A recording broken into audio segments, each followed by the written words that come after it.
Hey guys, today we are ranking the East series. Now, before I start, I want to point out that I have a didn't play section over here. I'm going to explain why. Well, there's a few games that I don't really have any intention of playing or just haven't gone around to. And yeah, I want to address those first. So, first of all, I'm going to address the first game that I haven't played, and that is East 4 Mask of the Sun. Now, the reason why I haven't played East 4 Mask of the Sun is because there are 3 versions of East 4. I played 2 of them. I think it's a bit much for me to play another version of East 4 when I've already played 2 versions of East 4. It's just like, do I really want to be playing the same game over and over and over and over again, like that many times, just for the sake of it? Like, and that's the reason why I never really played Mask of the Sun. I just didn't really see the point. Like, I've played East 4 twice already, do I really have to play East 4 again? So, yeah, that's the reason why I didn't play. I'm not against playing Mask of the Sun. Like, maybe someday I'll give it a go if there's, nothing else to do. But it's just like, is there really any point right now? No, so I didn't play it. Now, the reason why I wanted to mention this as well is, and this is the point, you'll notice on this tier list that I have mostly PC Engine versions of games. Now, these versions got releases on other systems. So, like, you have East 1, which is PC 88, all the way up to, like, Chronicles, which is on pretty much everything. Yeah. So, and there's so many systems that they're released on. I just picked my personal favorite, which is the PC Engine.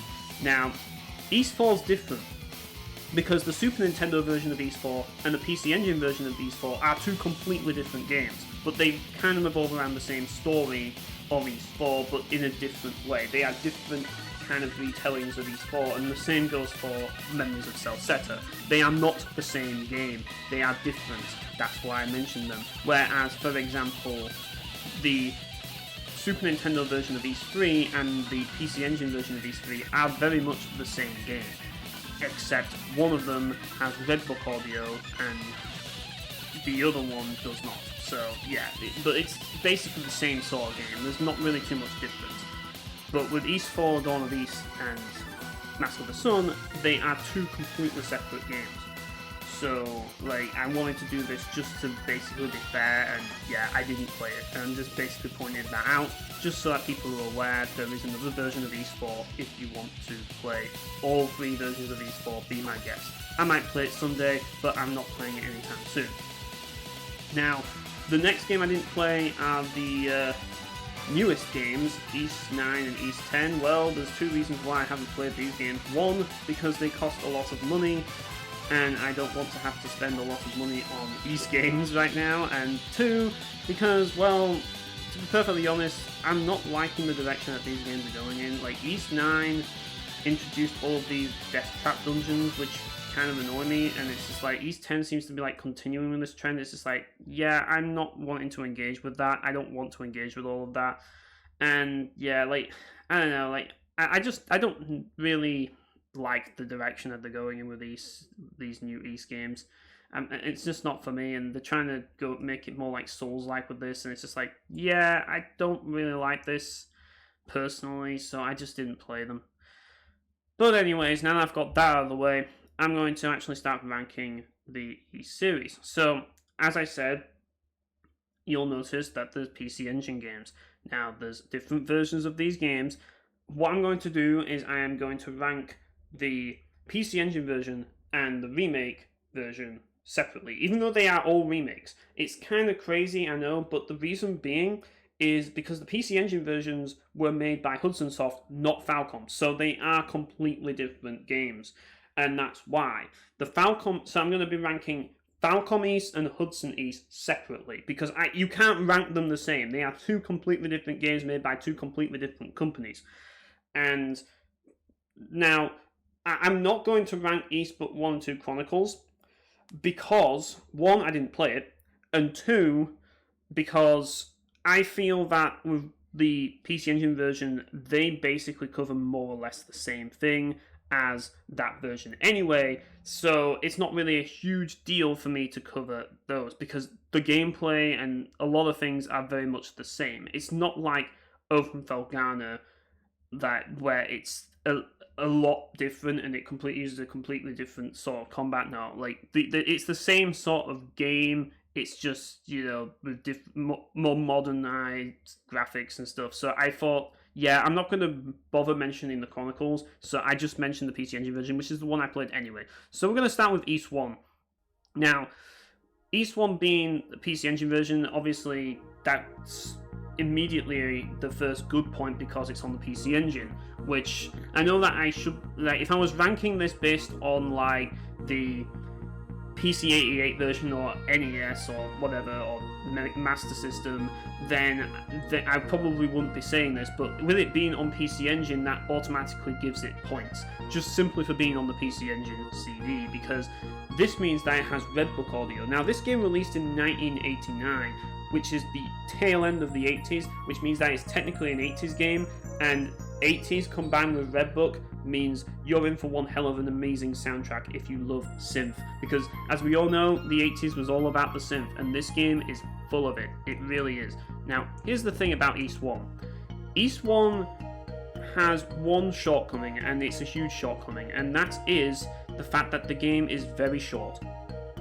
It's a very short game, and the PC Engine version throws East Book 1 and 2 into one singular game, so that's why I have 1 and 2 with the same box art, because it's like they both kind of blend in together. Like, if you just carry over all your progress from 1 into 2, it's very different from all the other versions where it's like you play 1 and then 2 is like a whole new game. No, they are both the same game on PC Engine, it's just that they blend into each other. But East Book 1 is very short.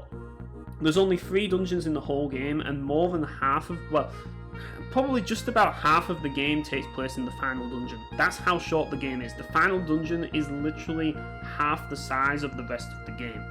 And the problem is that East Book 1's final dungeon is probably one of the worst final dungeons I've ever experienced in a video game. I am not a fan of Darm Tower, and for that reason, yeah, it's not really, that's not good. Now, don't get me wrong, East Book 1 has a good start. It does. Like, the first 2 dungeons are great. You know, you've got the palace, which is a great dungeon, you know, well, the shrine place, and you've got the mines, and then you've got Darm Tower, which is the final dungeon, and you've also got the field area as well. There's not really too much to say, but I do like the first dungeon. The second dungeon in the mines is, like, I think the music is the best part of them, because it's on the PC Engine. Like, it's one of those things, really, where I should be ranking it here because of, like, it not being on the PC Engine, but if we're going to consider the fact that this is the PC Engine version, I feel like ranking it here just simply because of the soundtrack. But that's the thing, you know, it's such a short game that I don't really know if I can put it there. It's so hard to decide which one to put it on because of Darm Tower. I do not like Darm Tower. It just takes way too long and you just hear the same song over and over again. It's not a bad song in this version, thankfully, but it's just like, it just kind of gets old and you just see the same environments over and over again, and it's just like then you have some annoying sections like the mirror maze and all of that, which kind of annoys me. It's just like, yeah, there's just too many annoying moments in it, but like, I don't really think that the rest of it is bad. But ultimately, because of that, I mean, it is the first East game. It feels like a good start, but also with the final dungeon not so good. But it's like it feels just like a starting point for the series. It's like, it feels like half a game, like, for like modern RPG standards, which is why they probably bundled it with 2, which makes it feel more like a complete game. But yeah, like, so it's a good start, I guess, even though the Darm Tower dungeon is kind of annoying. But yeah, like, I'm probably putting it on okay. I've been letting my personal bias of like Ryo Yonemitsu's soundtrack affect my ranking if I put it any higher. So it's going to go in okay tier. Now, East 2, on the other hand, is a completely different beast. Now, East 1, like I say, is very short. East 2 is also pretty short, but the difference between the East 1 and 2 is East 1 only has 3 dungeons. East 2 has quite a few different areas you get to go to, and it feels like a more complete game, whereas East 1 feels like it was kind of like rushed out at the last minute. I don't know, like East 1, like you have like Dam Tower and then this is half the game, and then just 2 other dungeons. East 2, you have several dungeons, and it doesn't really feel like you're in the same area way too long, which is great. It's the first East game that actually felt like you were on an adventure beyond just like the first few areas and then a freaking tower, you know? There's a lot more different areas, and that's what I like about East 2. The music of East 2 overall, in my opinion, is better than East 1 as well. I think the music of East 2 definitely surpassed East 1 in every single way. That's not to say that East 1's soundtrack is bad. I do like music from East 1, like House of Destruction, and the music that plays in the maze, like the Mines is great. It's just, yeah, like, the problem with East 1 is like most of it is Down Tower, whereas East 2 you get a lot of different areas and a lot more different music.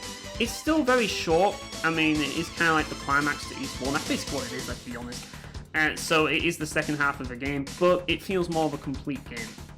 Now, obviously, with it being like tied to East 1, that means that by the time that you start East 2 in the PC Engine version, you are already pretty high level because you basically went through like the dungeons of the Dam Tower, and yeah, you beat the last boss, and then you end up in East 2 and you carry most of the stuff over. But here's the thing, regardless of that, East 2 is like, it's kind of difficult to explain because if you played the Chronicles versions of East 1, the level cap was 10. Whereas in the PC Engine version of East 1, the level cap is not 10. You can level beyond it, and you can level up really high, and your level carries over to 2. Now, here's the thing. On this version of East 2, compared to like the PC Engine version of East 1, East 2's difficulty is insane. And this game is not easy. Like, everything from figuring out where to go in the dungeons, like, and this is the thing, like, Dam Tower is pretty annoying, but the biggest problem with Dam Tower is it's just kind of a boring area that you spend so much time in, because it's just a grey tower. Whereas this has more, like, aesthetic variety, which is why I like East 2's dungeons more, but the dungeons themselves are pretty annoying as well, and they're pretty maze-like, which is kind of annoying because it's so easy to get lost in them. Now, East 2 adds the magic system, because East 1, you basically just bump into enemies to kill them. Not necessarily the case in East 2, because some fights require you to use magic to actually beat them. And this is where the series starts turning into like kind of like a shmup, because you're kind of shooting things whilst also dodging things, but you're shooting like fireballs with like magic and stuff. And that changes up the nature of the bosses, because now instead of running into them, you're instead trying to avoid them and shoot them like a shmup. And the bosses are aware of that, and they basically take the difficulty up a notch, and it makes things a little tougher. But the problem is, you never really know whether you're supposed to use magic or whether you're supposed to actually melee the enemy, because some bosses require magic, some bosses require melee, and that can kind of make things kind of confusing. Some of the boss fights are pretty cryptic in this game, and they're pretty difficult to figure out what you're supposed to do. Like, it's definitely a lot harder than East 1, and it can be quite frustrating in many areas. Now, if we were talking about the Chronicles version of East 1, I've heard a lot of things about the Chronicles version of East 1 having a very bullshit hard final boss, but in this version of East 1, the final boss is a cakewalk, just simply because you can just over-level and beat him. But because of the level cap being 10 in the Chronicles version, he's apparently one of the hardest final bosses of all time, according to many people. I never experienced it. But the thing about it is, in East 2, even if you do level up pretty high, you're still going to have a really rough time against this game's bosses, particularly the last boss. My god, the final boss of East 2, like, I don't know how hard the final boss of Chronicles 1 was, but I'll definitely say that the final boss of East 2, like, on the PC Engine version, definitely gave me a very hard time, and is one of the toughest final bosses I've ever experienced in a video game, for sure. God, it's just a nightmare trying to beat that final boss. I think East 2 was a really interesting game. It's more interesting than 1, and I think the story is better as well, even if it is a bit all over the place. Like, the thing about East 2 that's kind of weird is it feels like the progression feels very surreal. Like, you start off in a small village and then it just quickly end up in this huge shrine of where the goddesses are supposed to be, and like all this chaos is going around everywhere. It's just like it all just kind of meshes together, sort of like a Metroidvania world. If you played Metroidvania games, you'll know what I mean, where it's just kind of like you're going from one area to the next, and like both areas are so completely different, you start wondering, hang on a minute, is there a map of this world that shows me where I am? Because it's just like, I'm going from this freaking lava dungeon to this ice mountain. This is like, how am I getting from place to place? And it's just like, it kind of feels a bit surreal. And then you end up in this Solomon Shrine, and like, it's just like, that's kind of like the final stage of the game, and there's so many sections in that shrine, and it's just like, it's not like Damn Tower where it's just one dungeon. No, there's a lot more to the shrine because there's several sections of it and they're all different, so it's a much better finale. And yeah, I really do like how the finale is done in this game. So where am I going to put East 2? Now obviously the music in East 2 is pretty damn banging. I do like the music a lot. Like, it definitely takes it to the next level after East 1. It's very difficult. I mean, like, obviously, because this is the PC Engine version of the game, I have a bit of a bias towards that, which sort of elevates it to great, but at the same time, because of the issues that East 2 has, I think that the best thing to do is to give it good tier. I like East 2. I do. I think that it's a good game, and I think that it does a lot of things right, but I think that it has a few issues that kind of annoy me, and that's why I'm putting it in good and not great. But if we're looking about the music, then yes, it is great. It is really great. But as an overall experience, I would put it at good because of the few issues it has. So next up, we have the prequel to both East But 1 and 2, which is East Origin. Now, I wanted to put this next because, well, if you haven't played East But 1 and 2, then you shouldn't play Origins unless you want to actually play Origin first and then East But 1 and 2 afterwards. Let's put it this way, if you're playing East But 1 and haven't played East But 2, do not play this game. Like, if you're in the middle of playing East But 1 and 2, this is the worst. Don't play Origin. Either play Origin first and then play 1 and 2, or play 1 and 2 first and then play Origin. But if you ask me, nobody should play this game because it's fucking terrible. Now, I know that people out there adore East Origin and it's highly worshipped by the East fan base as being the best East game in the series. So I have a very polarizing opinion. I have like my opinion is like the opposite of what is commonly accepted by most people for some reason. Well, it's kind of common for me. I'm used to it by now that I always have opinions that differ from the masses. But yeah, I do not like East Origin. In my opinion, this is the worst East game. I actually would say that. And yet everybody, like, most people say it's the best, which baffles me. I just don't understand why people think that this is the best East game. I just can't, for the life of me, understand why people, like, rate this game so high. Like, I'm just going to explain my piece. I know that a lot of people are going to disagree with me on this one, but just hear me out. Now, the reason why I enjoy the East games are for multiple reasons. 1, the sense of adventure. 2, the music. And 3, the fast-paced gameplay. Now, this game does have fast-paced gameplay, you know, but it doesn't have the rest of it. Where's the sense of adventure? Where's the amazing music? Now, I know people are going to say, but East Origin has a great soundtrack. And I'm like, it's serviceable, it's got a decent soundtrack, but this is the East series we're talking about, you know? I'm not going to say that East Origin's soundtrack is bad. It's not bad by any means. It's a decent soundtrack. It's just not an East soundtrack. It's just not on the same level as these two bangers, you know? It's not even close. Like, East Origin's soundtrack feels more like it feels more like your typical Legend of Heroes Trails soundtrack, where it's just like it's not on the same level as East, but it's just kind of like your typical Falcom soundtrack that they just threw in there. You know, it's average for Falcom standards. I think that's the best way to describe East Origin's soundtrack. It's an average for Falcom standards, which average for Falcom standards is good in the grand scheme of things, because Falcom's soundtracks are amazing. So for Origins to be average for Falcom standards means that Origins soundtrack is actually good, it's just not good enough. Just wanted to point that out first. But the second thing, the lack of the feeling of adventure, well, guess what? Remember what I said about East 1 about me hating the fact that half the game takes place in the worst final dungeon of all time, one of the worst, probably not the worst, but one of the worst final dungeons of all time, Down Tower. Well, the entire game takes place inside Down Tower in this game. Yeah, East Origin is literally the worst part about East 1, but if it was the entire game. That's literally what East Origin is. Well, I'd actually would say it's the worst part about East 1 and 2 if it was the entire game. That is what East Origin is, because it pretty much feels like a retelling of East 2, even though it's supposed to be a prequel of East 1 and 2. You'll see the same shit from East 2 being done again because it's so unoriginal. And yeah, like, I will give East Origin some credit.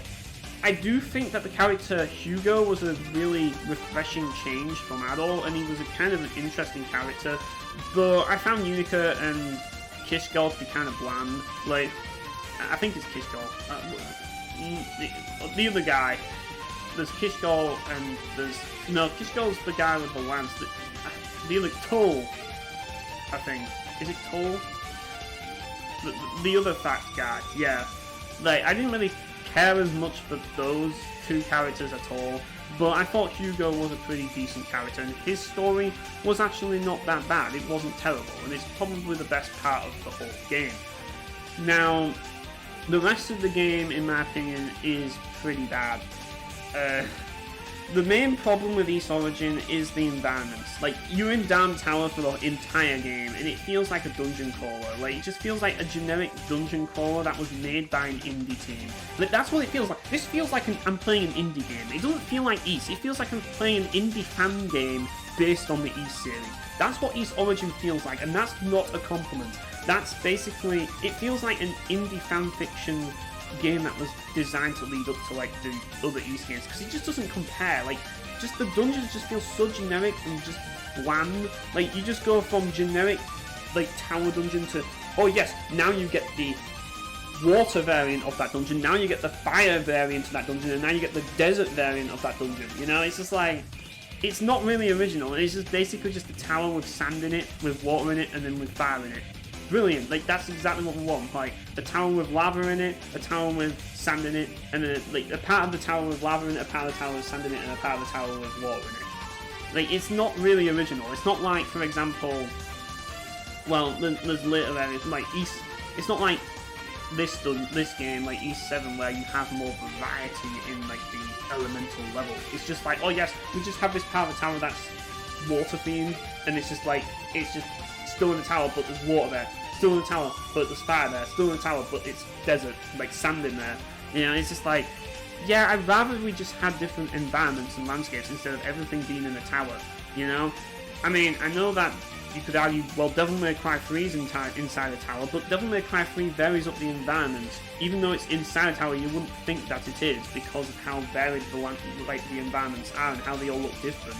Whereas East Origin, everywhere looks the same, more or less, except it just has like a different elemental sort of like vibe to it. So I just don't like it. I just think it's bland and generic. And the next thing I don't like about East Origin is, well, it's one of those games where, and we'll get to this with the next game as well, Oath and Felghana, where the game developers basically design these games to be like Souls style games in terms of their difficulty. Like, they're basically aiming for the Soulsborne crowd with these games, and I don't mean the Soulsborne crowd as in like they were trying to make these games Soulsborne games. These aren't Soulsborne games, but I'm talking about the get good difficulty bullshit. Now, I know a lot of people say, oh, you just suck at the game, you know, that's why you hate it because you suck. And I'm like, okay, yeah, that's partially true. I hate it because I suck at the game. that's why I hate Origin. But here's the thing, it's not just because I suck at the game, because to be perfectly honest, I had a really rough time with 2, and 2 like was pretty brutally hard, yet I liked 2. Origin has basically barely any redeeming qualities to like put it anywhere close to 2. And a lot of that just feels like it just doesn't feel like an Ys game. It just doesn't feel like Ys. You don't have the sense of adventure and traveling the world. There isn't a single town. Like, all the shop system is just in the freaking save points. It's just so lame, and I hate that. It's like, I think the best way to describe Ys Origin is it's almost like a more seamless version of Valkyrie Profile in terms of like, there's no towns, just dungeon crawling, except there's no Anhea scenes, and there's no world building, and there's none of the good stuff of Valkyrie Profile, you know? That's kind of what it feels like. It's like, take all the bad stuff from Valkyrie Profile, and there you go, you got Ys Origin. It's just like, yeah, like, I don't like this shit. And yeah, it just feels like it's the worst one for me. I just don't like it, and the difficulty, and this is the thing that annoys me, and I want to just make this clear.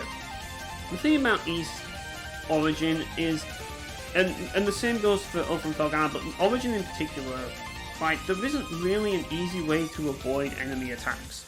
Like, you have to, like, walk around and run around, and it's just like, there's so many moments in the game where, and you could say that part of the problem is that I played games like Ys 7, which solved this issue, but, like, there's no real, like, proper dodge button in this game. There's not a real way that you can actually effectively avoid attacks. You just have to walk around and like hope that the attack doesn't hit you.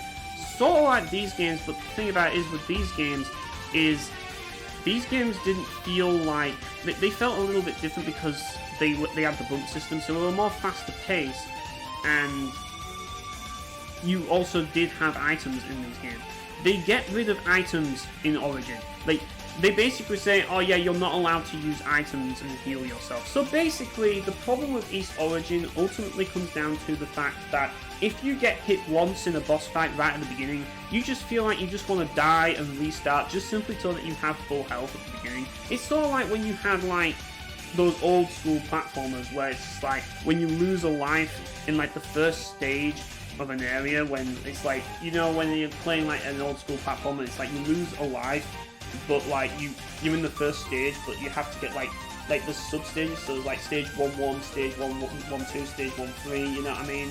And it's like you lose your life on, like, you lose all your lives on like any of those stages, and you go back to stage 1-1.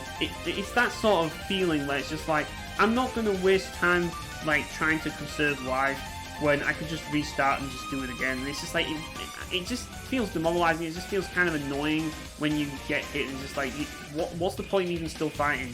And it's just kind of it's a weird feeling. It's just like, when you have healing items, you just heal and you just like don't think about it. But with Origin and Open Felghana, like, you get hit once and you just think, well, there's no saving me now. Like, I've taken the damage and I can't heal it, so I just have to make the best of it. And it's just like, I don't know, I just don't like it. I don't like not being able to use items in battle. I just don't like that. I think it's annoying, and it's like, some of the fights are just, like, I will be honest, like, Origin's bosses aren't half as annoying and obnoxious as Open Felghana's bosses. It isn't half as frustrating, but it still has its frustrating ones, definitely. Like, some of the bosses are just really fucking annoying. Like, the fucking boss that freaking eats all those little enemies and then heals himself. But that fucking boss pissed me off so much, man. It's just like, why? Like, there's so much bullshit, and then it hits you with like these huge AoE moves, seemingly. Like, it's just ridiculously hard to avoid unless you can somehow dodge. And while there is the ability to dodge with like a small, it's more of an iframe like sidestep than a dodge, really, because you don't really move very far, and it's just like, I hate that. I just want a proper dodge button that will actually let me move properly and feel like I can actually move and control my character. So yeah, it's a really annoying game for me. I just don't like the combat for that reason. And yeah, I think a lot of people like Origin because it's hard. It's the same reason why people like Ninja Gaiden Black and Dark Souls, because it's just like, they just want a game that's brutally difficult that'll kick their ass. And yeah, that's probably why people like Origins so much. But as a complete package, like even if you were to say, oh yeah, you know, like, you know, you just hit the game because it's hard. Even if I enjoyed hard games, I would still be saying that East Origin, it lacks the spirit of East, and it just lacks a lot of things that the other East games have, and that's the reason why I put it in Orbital tier. I just do not like this game. I think this is the worst part of all these games combined into one, and yeah, I'm just not a fan. I'm just not a fan. So now we have East the Earth and Felghana, and well, let's put it this way. This is the remake of East 3, Wonders of East on the PC Engine. So this game is also very beloved by the fans, but it is basically the Dark Souls of the East series, pretty much. I mean, it like, yes, East Book 1 and 2 are hard, but East 3 just feels just cruel and brutal and merciless. Now, what I mean by this is, East Book 1 and 2 are, like, particularly 2, are like old school hard, whereas this is just hard for the sake of being hard. I think that's the best way to describe the difference. Like East 2's final boss was hard, mainly because it's an old school game and it's got old school game sort of logic, and it is pretty annoying in a lot of ways. Whereas East 3, Earth and Felghana, which is basically the remake of East 3, is just hard for the sake of being hard. It's like they deliberately wanted to make this game the next Ninja Gaiden, Dark Souls sort of game. That's what they wanted to do. They wanted to make this game as hard as humanly possible. That's basically what they were trying to do, whilst also feeling doable. And that's basically how East the Earth and Felghana feels. Like, this game has several difficulty levels. So, if you decide to go into this game picking the lowest difficulty, very easy, you're gonna get your ass handed to you. That's how hard this game is! Like, you pick the easiest difficulty. Like, you don't even have difficulty options in these games, bear in mind. Whereas this game you do, and you pick the easiest difficulty and you think you can just blaze through the game. No, the game's going to destroy you on the lowest difficulty. Like, very easy in this game is actually feels like hard mode because of how brutally hard some of these bosses are. If you play even on the lowest difficulty, they're just going to destroy you in seconds. On the lowest, very easy difficulty. And the stupid thing is, when I picked normal difficulty after getting my ass handed to me on very easy difficulty, I noticed barely any difference. Like, the difficulties in this game are bullshit. Like, they just are fucking bullshit. Very easy is stupidly hard, normal is stupidly hard, to the point that there's no difference. It's just like, it doesn't feel like there's any difference whatsoever. It's just basically, you still get your ass handed to you one way or another, so you might as well pick normal anyways and not pick very easy. You know, and if you do pick very easy, the game will mock you by giving you an achievement called Adol the Yellow, calling you a fucking yellow belly for picking the lowest difficulty, and then proceeding to whoop your ass regardless, even though you picked the lowest fucking difficulty. And it's just like, what the fuck? What the fuck, game developers? You know, if I pick very easy, I want to basically play the game like fucking Dynasty Warriors and just mash buttons to win, you know? I picked very easy mode. I didn't pick hard mode. If I picked hard mode, then yes, the game's got to be really challenging and tough. But I picked very easy mode, so the game should be a cakewalk. And it's not. And I feel fucking cheated by that fact. You know? I don't have the time and the patience for fucking hard games nowadays. I just don't. So if I want to play on the lowest difficulty to get the most enjoyment out of my experience, then let me do that. Instead of fucking punishing me for picking the lowest difficulty and then not even making the game easy anyways and making the game a nightmare to play. So many of the bosses in this game are cheap as all fucking hell. Like, the first boss in this game is one of the worst bosses I've ever fought in my life. That fucking boss with the fucking homing swords.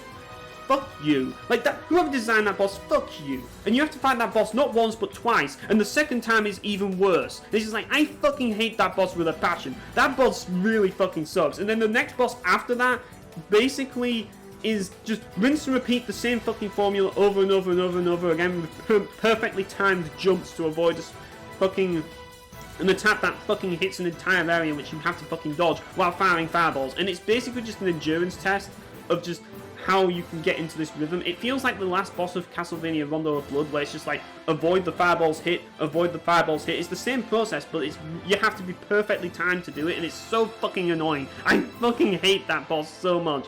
Like, and there's just so many bosses in this game that I fucking despise. This game is just ridiculous, it's brutal, it's unfair, and it's annoying.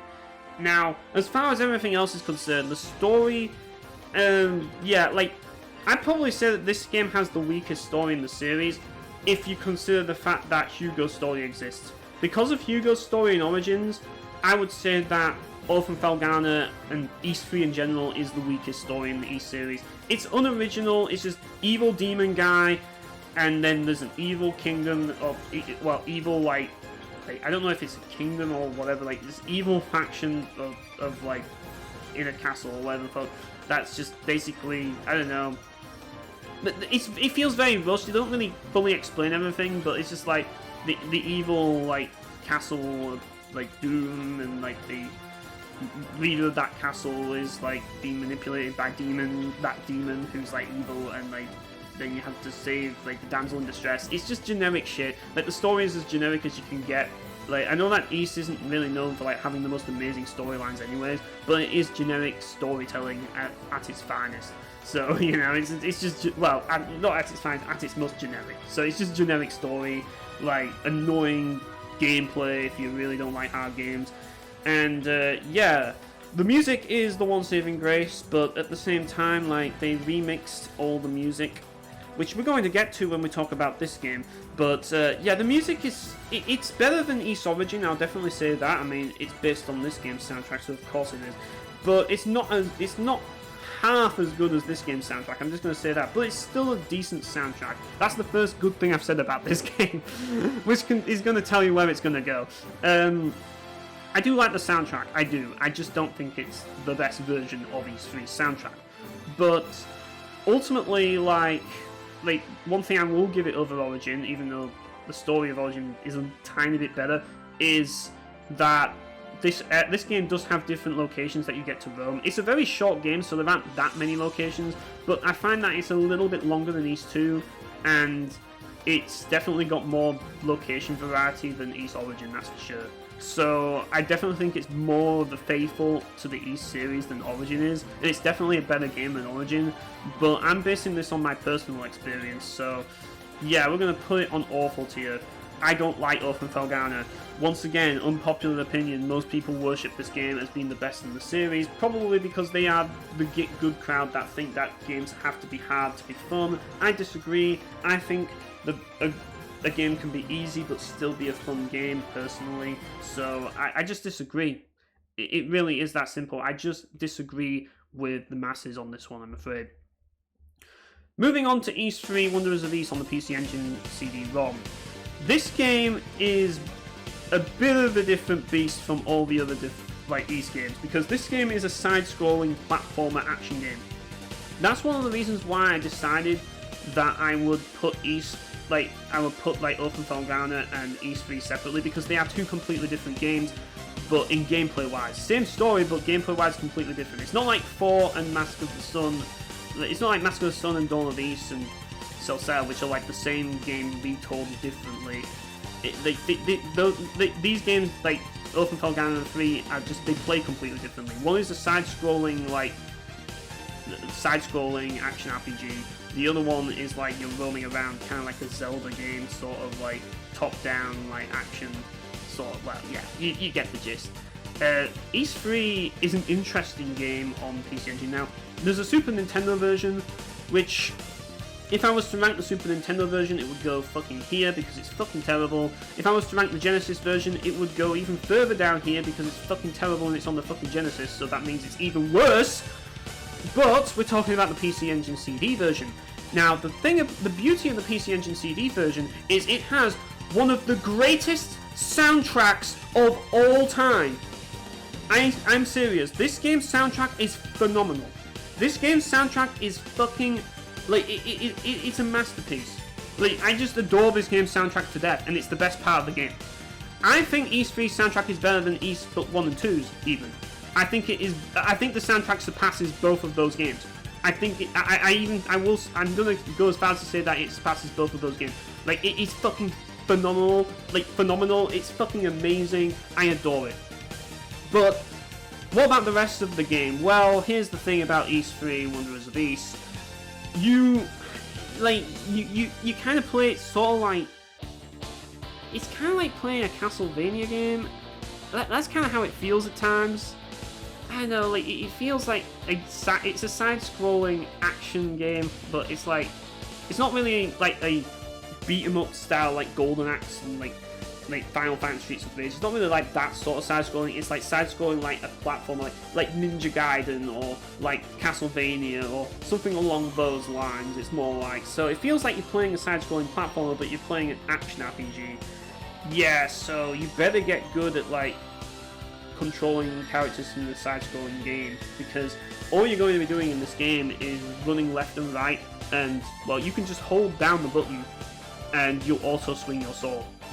So it's like, this is the first Ys game where you got to swing your sword, but the way they handled sword swinging was horrendous, because it's just like the hit detection for the sword swings is like you barely have much range to do it, so you have to get right up close to the enemies to hit them with it, and that makes it a little bit finicky, which is kind of annoying. And the boss fights, well, it's very easy to avoid attacks in bosses on like a top-down 2D plane. It's very hard to avoid bosses' attacks in side-scrolling 2D, and yeah, that makes the game that combined with like the sword swings having very make the hit detection of the sword swings being very small, like not having much range. That combined with that makes this game an absolute nightmare to play. The only thing that I would say that makes this game easier than Oath and Felghana is, one, you can use items, and two, you can cheese it with the rings. The ring system ultimately makes this game more playable than Oath and Felghana, mainly just simply because you can cheese it, because the rings are broken. Like, you can use the power ring and just murder bosses in seconds. There is the timer ring. I never found a use for it, because from what I played of the game, it felt bugged and didn't work. Then you've got you've got other rings like the shield ring to take less damage and endure a little bit, and then you've got, I think there's a heal ring. I forget, but yeah. But you can basically utilize the rings, but you have like a ring gauge, so you can't use the rings all the time. They changed that obviously in other games, but in this game you have a ring gauge, which governs how long you can use the rings. And when you equip the rings, your ring gauge goes down.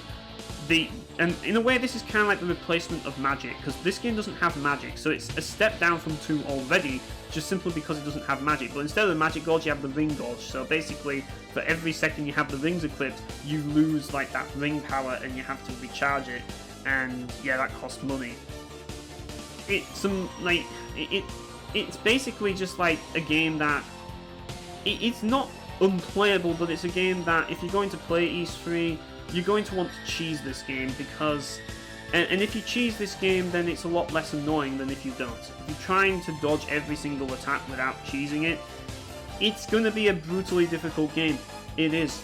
This game is just insanely difficult, but it doesn't feel like it's difficult in a old school but kind of broken, unbalanced way, whereas this is difficult in a deliberate, get good, you suck way. Yeah, and it's just like, well, which do I hate more, you know? Like I say, like I said with this one, the story isn't really the best. It's very generic, but I do like how they change the intro of the PC Engine version has completely changes certain things. They changed the name of Galbalan to Demonicus for some reason in the Turbo CD version of it, and they called Felghana Kanai or whatever, and they just call him an alien.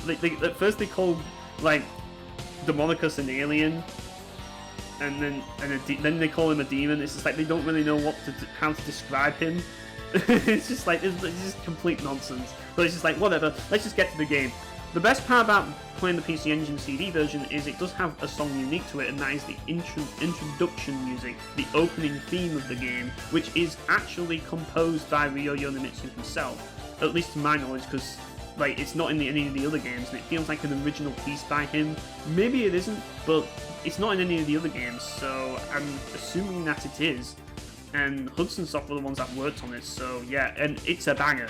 This game has one of my favourite intros of all time. It's a way better intro cutscene than Open Felgano, I'll definitely say that. The intro cutscene for this game is one of the best intro cutscenes in video game history. I fucking adore this game's intro. It's got a phenomenal opening. It's up there with Onimusha 3 and, you know, like many other great openings in video games. Like, it's fucking legendary. Like, there's a lot to like about Ys 3, but there's a lot to dislike about it. Where am I actually putting Ys 3? Well, I think it's kind of going to be put in the same category as Ys 1, to be honest. I put it at okay. I love the music. I adore the music in this game so fucking much. I really do. But the problem is, and here's the problem, like, everything else is kind of hit or miss. I think that, like, the actual gameplay is definitely not the best in the series, but it's interesting, you know, interesting enough for me to not put it at awful, because I do like the concept of it being a side-scrolling game. In fact, I'd love to see another Ys game being done in a side-scrolling perspective like this game was, but I just want it to be done better. That's all I'm asking for. But yeah, Ys 3, like, on the PC Engine, it is definitely an experience. If you want to listen to like an amazing soundtrack, you're going to get an amazing soundtrack. But if you want to take that to the next level, I've got a game for you that you'll all know if you're subscribed to my channel, because you've seen me review this game. This is Ys 4: The Dawn of Ys for the PC Engine. This game changed my life. This game is just on a whole other level. Now, I'm just going to say right here, Ys 3 soundtrack is phenomenal. Like, it is. This game's soundtrack is fucking legendary. This game's soundtrack is, hands down, without a doubt, in my opinion, the greatest video game soundtrack of the 90s. I've said it before, and I'll say it again. Now, this game is pretty close. I'm just going to say right here, these two games' soundtracks are really close. Like, really close. They're both fucking amazing, but I find that Ys 4's soundtrack edges out just a little bit, just simply because there's more music, but there's more variety as well, and I just love that. But Ys 4 just feels like, in some ways, it just feels like the perfect Ys game. It does. It fucking does. And that's why I'm going to put it at Legendary tier, if I can actually get there. Because this game is fucking amazing. This game is the definitive Ys game. It is. I don't care what anyone says, this game is the definitive Ys game. I fucking adore this game, from the beginning to the end. Now, obviously this is an old game. This is a game that, it's still got the bump system from 1 and 2, so it's still primitive in that regard. But if you overlook that fact, this game is a masterpiece. Like, if you were to overlook just that one fact, just the primitive nature of this game, for the time this game came out, this game was a masterpiece. Like, there were few JRPGs that give off the same aura that this game gave off in 1993. Like, very few. Like, I can't even think of them. Like, there's some good JRPGs that came out in that era, but Ys 4, it feels truly special. It really does. It feels like a homage to the 90s and the 80s, all in one game. It just feels like an amazing game in so many ways. Just the fucking soundtrack, oh my god, the soundtrack is just, it's so fucking good. There's just so much variety, and like I said, and like it just gives you like all of the synth that you could possibly fucking want. You know, like, this game's soundtrack is just, it's on my top 10 favourite soundtracks of all time, when we're talking, you know, whereas these, I don't think any other Ys game could reach that level, but this game, well, maybe 3, but this game definitely does reach that level of top 10 favourite video game soundtracks of all time, without a doubt. I don't know, maybe it could even reach top 5, I don't know. That'd be an interesting list to do, what would be my favourite soundtracks of all time, but it's definitely my favourite soundtrack from the 90s, for sure. Like, I fucking adore the soundtrack, but what makes Ys 4 the best so far, and better, like the best of the Hudson trilogy and the early Ys games, is because it's the first Ys game that feels like a full-on adventure. Now, I'm not saying that 2 doesn't. 2 definitely has its moments, and obviously you have varied locations, but it feels very tight and like tightly connected, and it's just like you just go from one area to the next, like, and it just feels kind of bizarre and surreal. You don't feel like you're exploring a world. You just kind of feel like you're going from one area to the next, just randomly, like out of fucking nowhere. It's kind of bizarre. Whereas Ys 4, you are actually exploring a fully fleshed out world with fully fleshed out lore and a story that has an interesting backstory. And while it may seem a little bit generic in some areas, I found it kind of interesting and compelling because of the lore and everything behind it, and just like how they kind of like give you all this little bits of like world building and like little bits of detail of each area and stuff. Like, it just feels like every part of this game was given a little bit more TLC than the other Ys games, and it just feels more fleshed out and more complete. Like, this is the first proper, like, full-on complete, like, Ys experience. Like, it doesn't feel like it's like half-baked. Like, it doesn't feel like it's too short. It doesn't feel like it's too long. It's just right. Like, it feels like a complete experience. Whereas the other Ys games leading up to that, I would say didn't. Even though you could argue they were good, it didn't feel complete. It felt like they were just half a game. This feels like a complete game. Even Ys 3 feels very short and kind of a bit too short. Whereas, and same with 1 and 2. 1, 2, and 3 just feel too short. Ys 4 feels just right. It's not too long, but it's not too short. And it's got loads of different locations to visit. And it's got one of the greatest soundtracks of all time. Fucking legendary soundtrack. I cannot stress that enough. Just fucking go and listen to this soundtrack right now. It is fucking phenomenal. It is fucking phenomenal. I just can't even begin to express how phenomenal it is. And yeah, like, the gameplay, well, it's the bump system, so you're obviously going to expect it to be kind of primitive inherently because of that, but it's the best version of the bump system. Why? Because they allowed you to bump diagonally now, you're not just going left and right, so you can actually kind of like maneuver around enemies more carefully. And the game's aware of this because they made the enemies move a lot quicker in this game, and actually fighting enemies is a lot more challenging than it is in Book 1 and 2, in my opinion. I'm just talking about the regular enemies.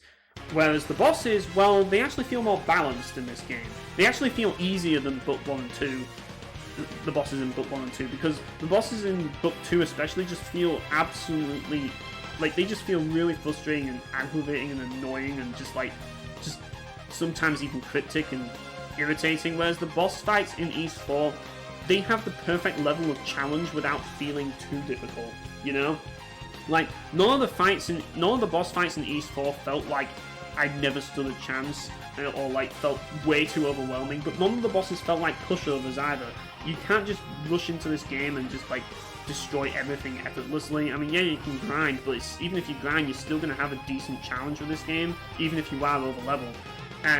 But the bosses don't feel just blatantly unfair and annoying. They just feel like a good challenge, and they just nailed it. They perfected that.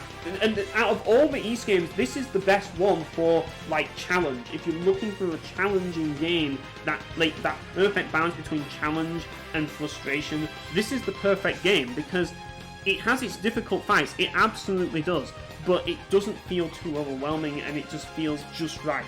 You're going to have a challenging experience, but you're not going to get an overwhelming experience. You're not going to get an experience where, like, a lot of people, like, claim in the later games where it's just like, oh yeah, well, you can just, like, abuse, like, the guard system. You can't just cheese this game.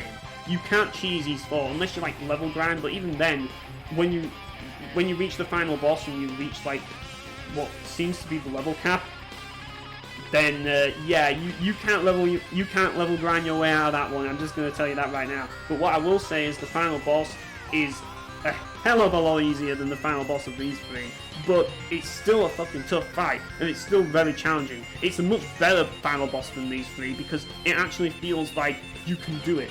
It feels doable. It just feels difficult and tough and challenging, but in the right way, in all the right ways. So it gets that right as well. It just gets everything right. The only problem is it's old, and it has outdated systems. But we're judging this as a game based on all time. Like, if I was judging this based on today's standards, like, obviously, like, I can't judge it by today's standards. It wouldn't be fair, but it'd be somewhere down here, something like probably here if I was judging it by today's standards. But I think it's a bit unfair to do that because, like, you've got to understand this is a game released in 1993, and it's an action game released in, like, an action RPG released in 1993. Of course, it's going to be primitive. They all were back then, you know. I mean, yeah, it might not be in the same sort of thing as like Secret of Mana, where you can swing your sword, but that doesn't matter. What it did and what it chose to do and what it like what it actually tries to do and what it does, like it's the best game in its category. It's the best of its kind, basically. Like, the bump system might seem stupid and really dumb and primitive to most people, and yeah, it kind of is in a lot of ways. It's not amazing, but I will say that Ys 4, it perfected it. It absolutely perfected it, and for that reason, like, it is the best of its kind, whether you like it or not. If you don't like the bump combat system, it's not going to change your mind, but it is still the best version of it, and it feels the most balanced out of all of the Ys games. So it's definitely the best of its kind. It's just an old game, and just because it's an old game which has a few outdated things doesn't mean that it doesn't deserve legendary tier, because it absolutely does, because this game just feels truly special. Now, we're going to go on to the remake of this game, which is Ys Memories of Celceta. Now, this is also a remake of Mask of the Sun, but at the same time, it's its own thing because all three games are different. This game, and this game are all completely different games. I'm just going to say that straight away, but they are all set around the same sort of, like, similar sort of, like, scenario. I won't say story because the stories are different, but I would say scenario.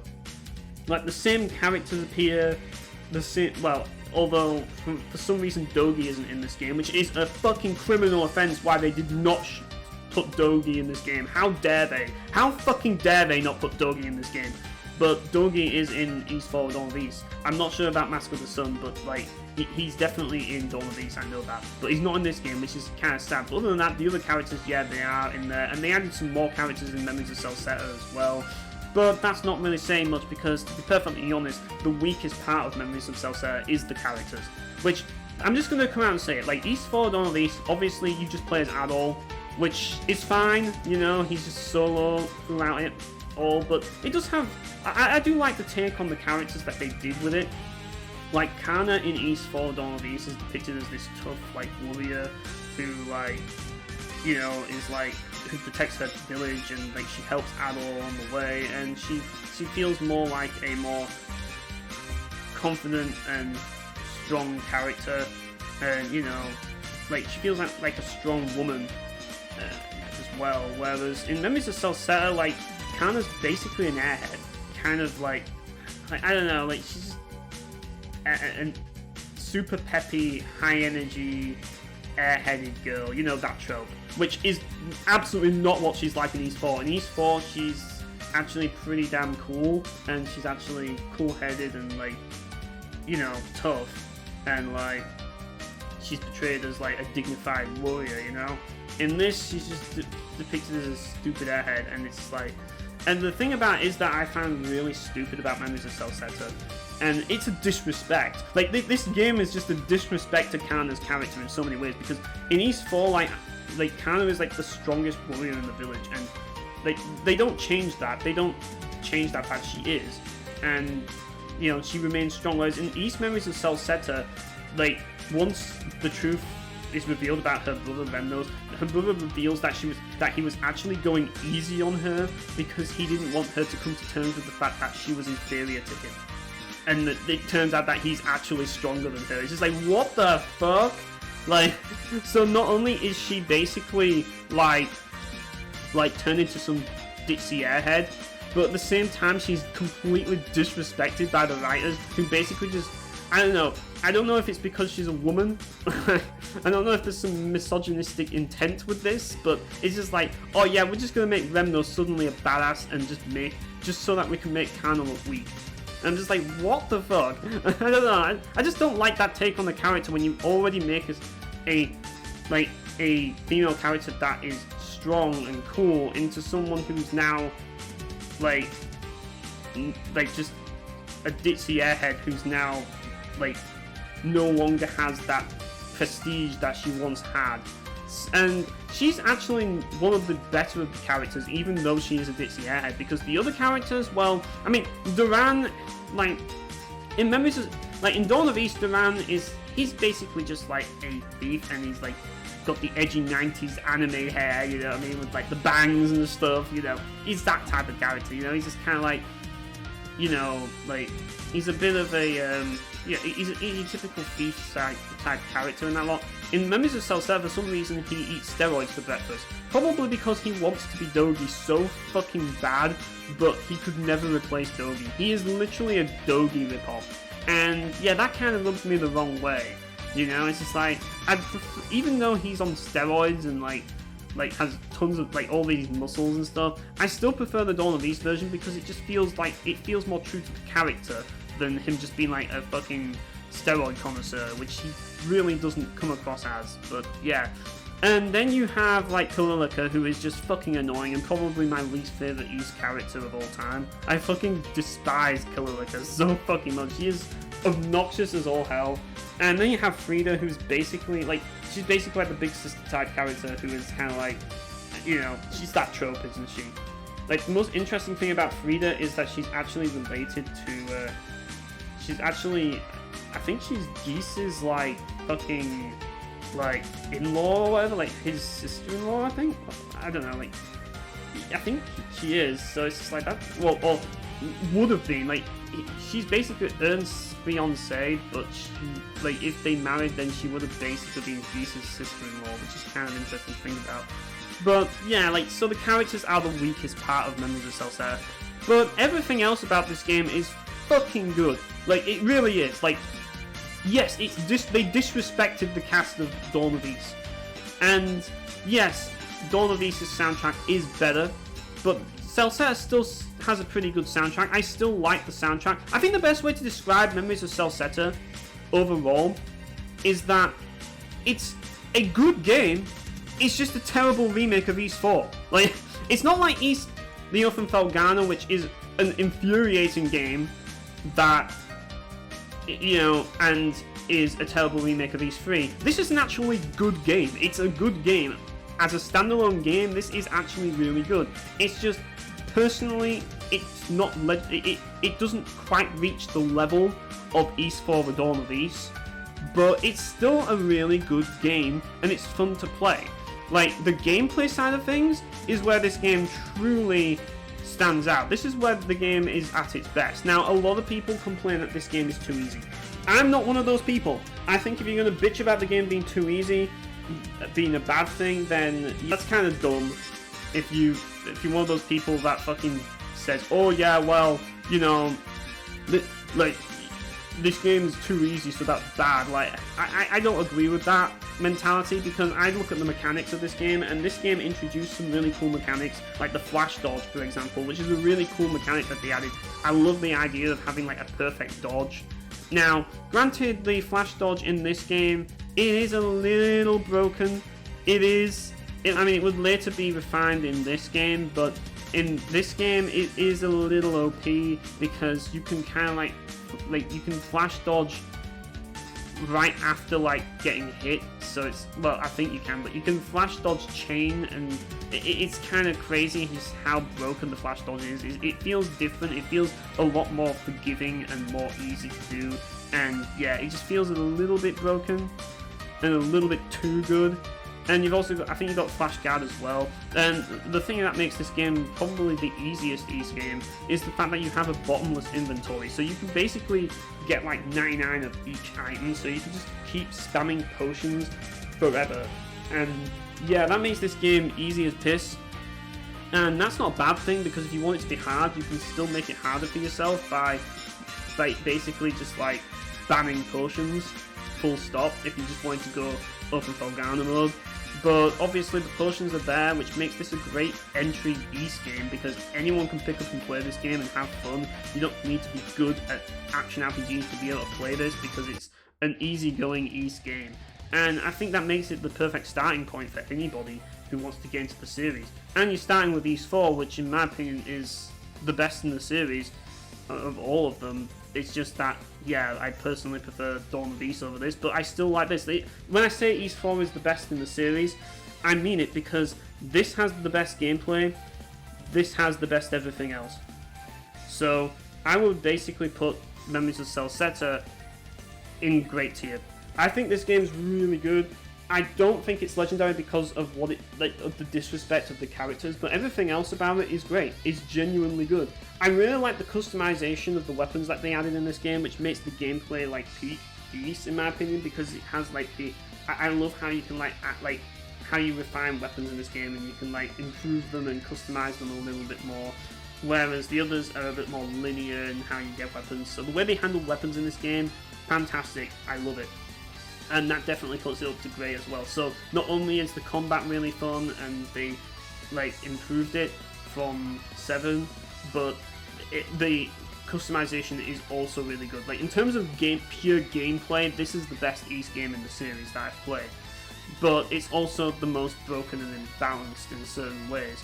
I mean, you could argue this as well, but this is a lot easier. So yeah, if you like your games on the easier side, this is definitely my recommendation for you if you want an easy East game to pick up and play. Now, there is another game that is on the easier side, and that is East 5 Lost Kefin, is it Lost Kefin Kingdom of Sand, or is it Lost Kingdom of Kefin, Lost Kingdom of Sand Kefin? I don't know what order, I forget, but it's East 5. East 5 is a game that a lot of people don't particularly care for, but I actually thought this game was alright. Once again, like Memories of Celceta, this is one of the easier East games you can pick up and play, but this is an older East game. Now, the thing about East 5 is you can level grind your way through it and make the game a lot easier. Plus, you can get a lot more healing items than in other East games. Because, yeah, you do have an item limit in this, but the item limit is 10, which is a lot more than other East games, and you can get some really, good, healing items as well, and you can really stock up on a lot. So you get plenty of healing items.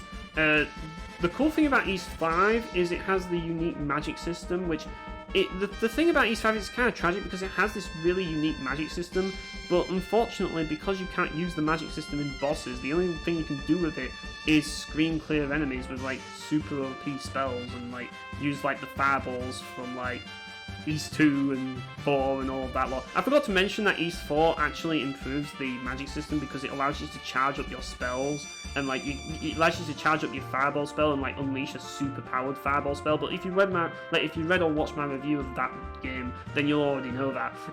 But yeah, East 5 it has a completely different magic system, and it's really cool in concept, but unfortunately you don't fully get to utilize it in bosses, so it's kind of a waste, but it's a cool idea.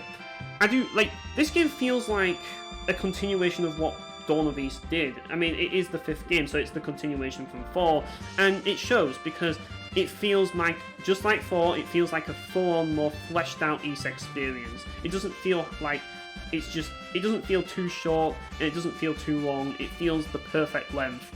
And there's loads of different locations you get to visit as well, so there's variety there.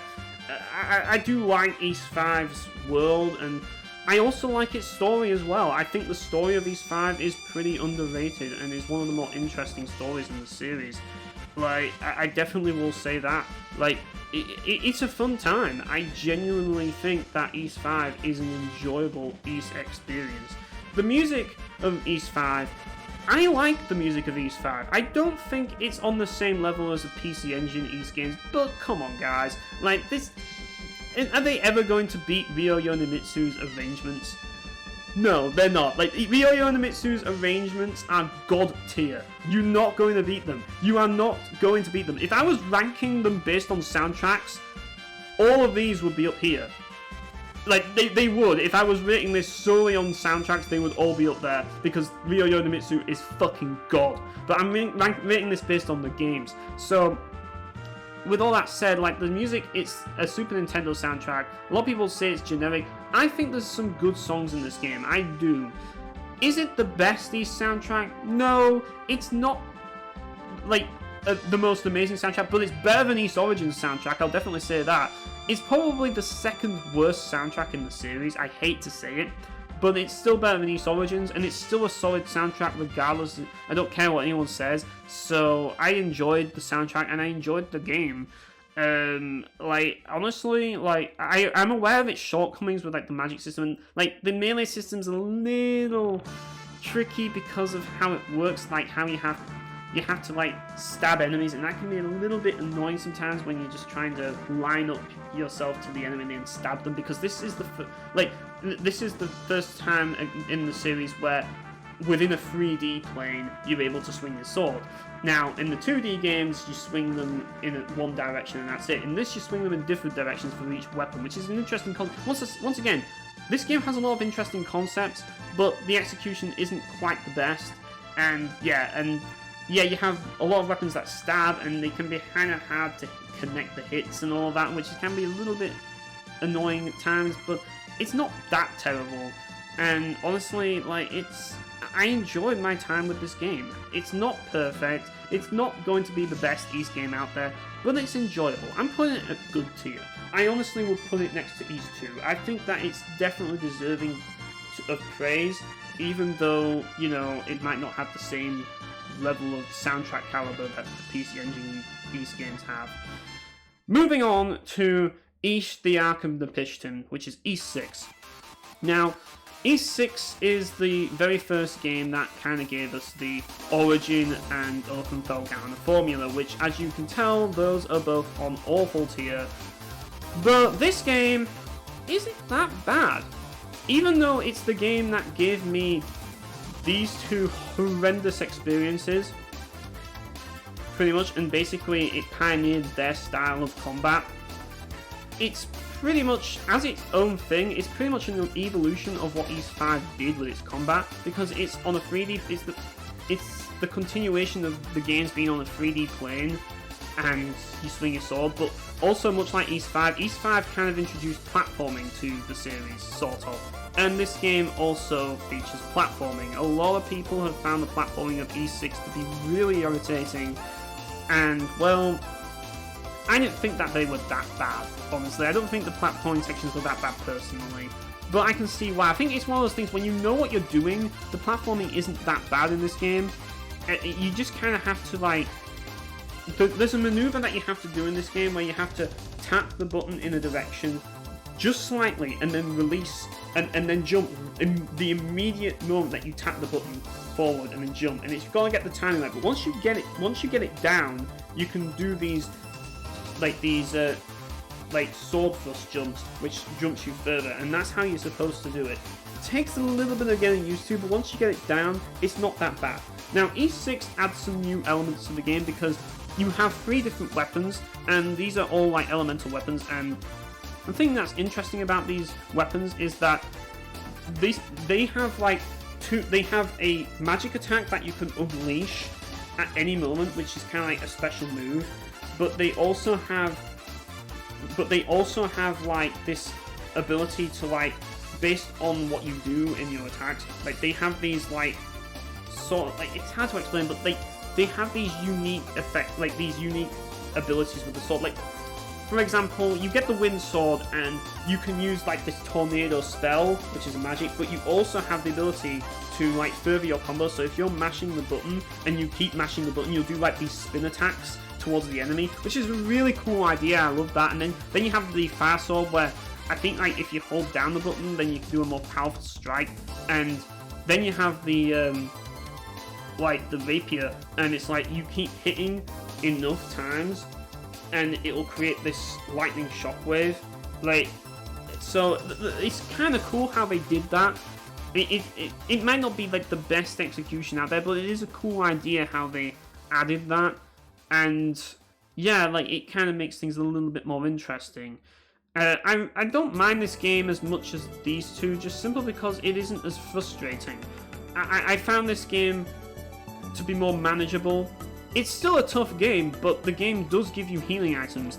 And while there is a mode where you don't get healing items if you choose that, I think it's called Catastrophe mode, at least it actually gives you the option if you want to use items or not. Unlike this game where it's like, you better get good at the game, noob, or you won't be able to win. This game is only for like professional gamers, you know?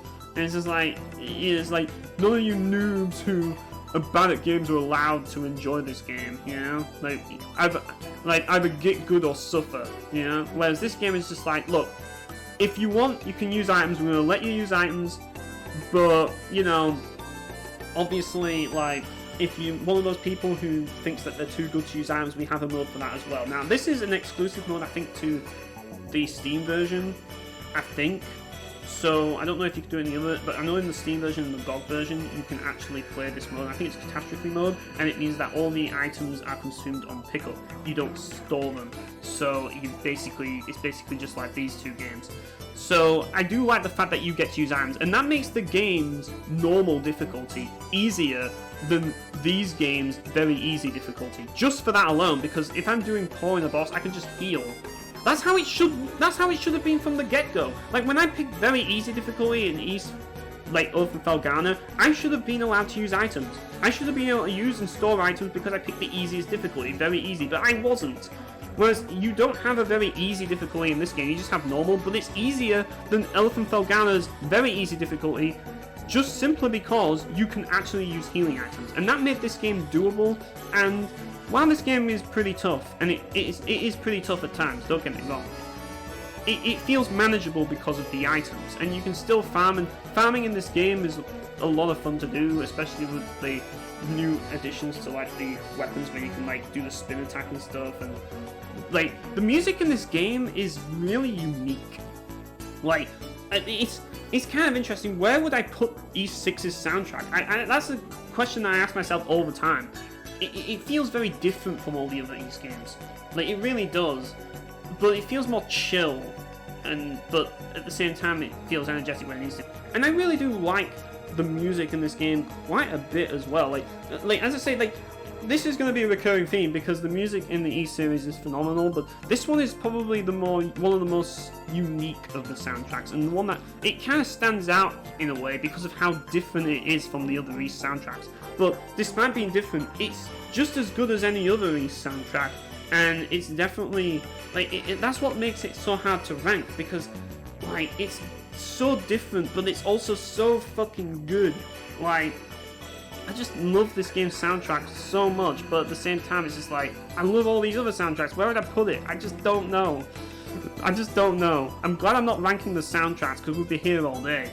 But as a game, like Ark and the Pitch Tin, like, it's a very short game. It is. It's probably about as short as, like, East 3 and, like, East 2. Like, probably shorter, to be honest. It's probably one of the shorter East games, to be honest. It's very short. But despite being short, it's got a decent variety of locations, and the music's good. The combat's, you know, it's East Open Felghana and Origins, but if they actually took away all the bullshit, so it's actually fun, just simply because it's not bullshit hard. You know, because that's the thing, the combat in these games isn't necessarily terrible. The only thing is that there isn't a dodge button. But, you know, and that's the main problem with this game. There's no dodge button, but at least they give you healing items to help so that you can deal with the fact that there's no dodge button. And at least the bosses feel a little bit more manageable than the bosses in these games. But, yeah, there was still a lot of work to be done. And I think that it was just the beginning of it all, really. It was just the next step on from 5, so it's understandable. But at least they were a little bit more easygoing on the difficulty, and to be honest, I kind of like this game for what it does. I think that this game, it's one of those games that's very hard to rank because, because it's not perfect, but at the same time, it has a lot of good qualities, and I do have a bit of a fondness for it. It's not the best East game by any stretch, but it's far from the worst. It's definitely somewhere in the middle. The thing is, it doesn't have as much annoying bullshit as East 3 and East 1.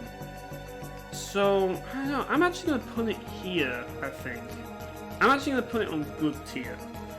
And the reason why I'm going to put it on good tier is because I actually think that there's a lot to like about this game, and because of the healing system, it doesn't feel too annoying like Oath Felghana and Origin, but it still has the same sort of gameplay that those games have, and in my opinion, it's the best version of those games. It's the best version of the Napishtim engine. The Napishtim game is the best version of the Napishtim engine games, in my opinion, which is obviously not the popular opinion. Most people think that these games are better, I don't know, probably because they're harder, and people like hard games, I don't know, but I think this game feels a lot more easygoing, and that, to me, makes it better. But I also just like the world of Napishtim. It feels more original. Like, the story of Oath Felghana was kind of lackluster, and the environments of Origins were bland, whereas this game has a decent story. Nothing mind-blowingly good, but it's a decent story. You know, you get introduced to Geese for the first time, who's my favourite East character, and, you know, it adds a lot more lore, and it, like, addresses events of past East games, and it goes deep into it, and I do really appreciate that. So even in the story, there's a lot to like about it. So yeah, I think it deserves to be in good tier. I definitely do. Okay, so now we have E7. E7 is where everything changed, and you have like the more Celceta style combat system. But out of all of those systems, this one feels like the most challenging of all three of like the party-based system games that I played. And the reason for that is you have an item limit, which is a pretty deep. It's not the most like punishing item limit, but you do still have an item limit nonetheless. But you do have party members to like help you out as well, so it's not really super difficult.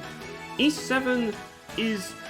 It's so hard to rank this game again, because this is another game that I really adore. Like, I really adore E7 a lot. Like, when I did my comparison article on my website, this lost the battle between all three. This got the last place, and I fucking hate the fact that I had to give this last place, because this game's amazing. I love E7. I fucking do. But it was between this, Celceta, and 8, and obviously because of that, it got last place. But by no means does this game deserve last place in anything, because this game is great. This game definitely is one of my favourite East games for sure. It's just not my all-time favourite, but it's definitely one of the better East games. I love this game. I love the cast. The cast of characters in this game are fantastic. Like, you've got fucking Adol, Dogi, both in the same party, and you have fucking Geese, you know? You've got Mishra, who's great, you know, okay, maybe Aisha and that other fucking kid, that elk kid, are just kind of, like, lame, but, you know, like, the rest of the cast are great, you know, Mustafa is pretty decent as well, Krushi's pretty cool, you know, I do like, and then you've got the other character who, like, Sigrun, I think, you know, so you've got some decent characters in this game, nice variety, and, like, the combat, you have to charge up your attack to kind of, like have this glow which does like a charge attack, so you have like a charge system, which they kind of automated in Celceta and E8, where instead of like charging, you just wait. I don't know, there's something that feels good about charging it though, but yeah, I can kind of see why they moved on with it from this. I do like how when you hit enemies in this game after they're dead, they'll continue to drop materials, which feels satisfying.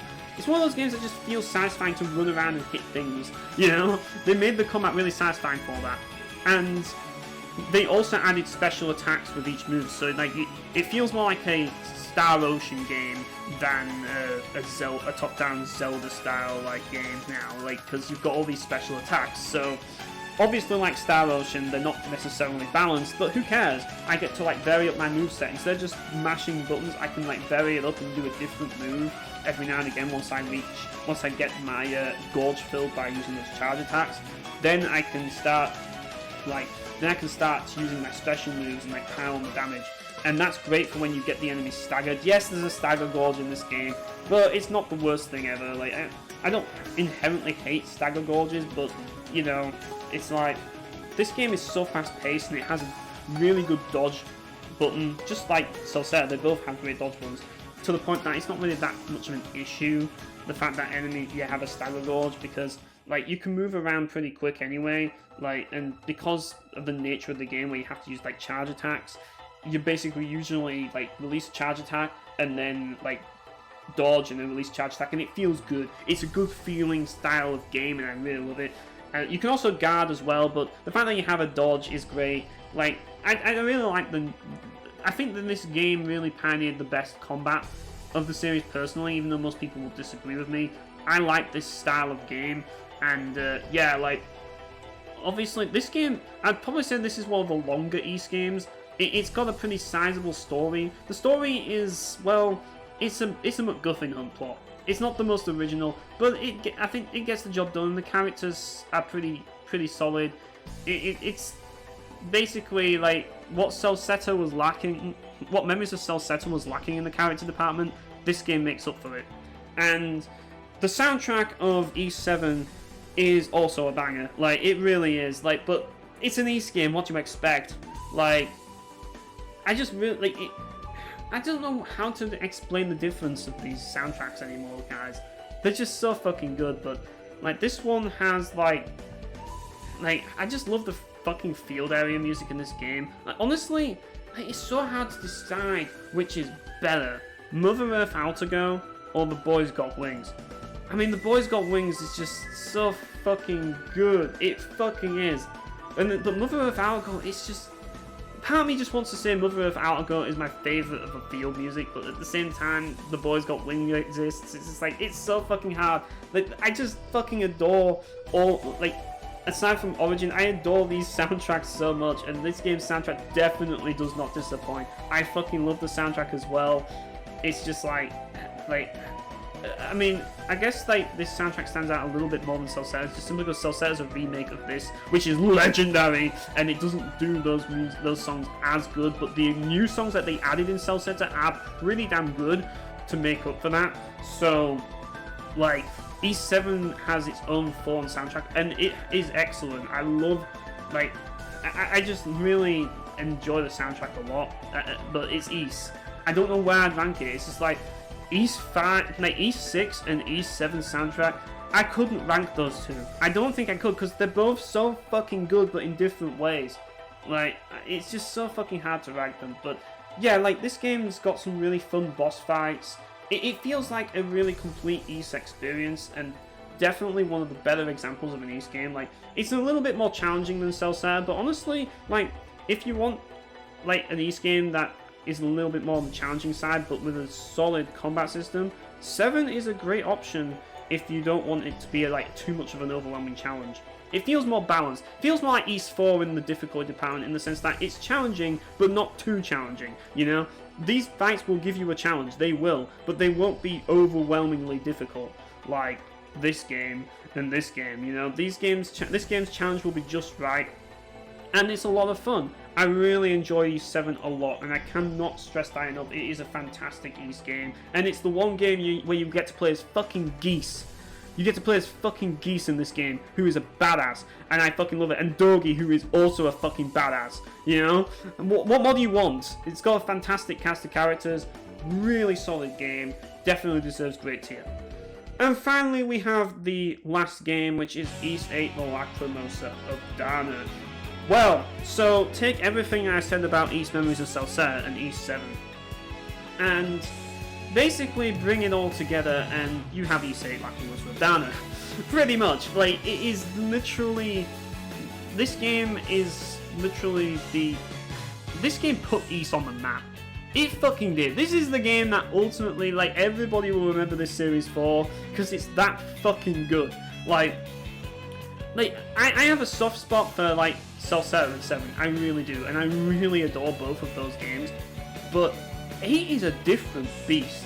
8 feels like it's the only East game that, like, it feels... The thing about it is with 8 is you've got the rest of the East series, and then you have East 8.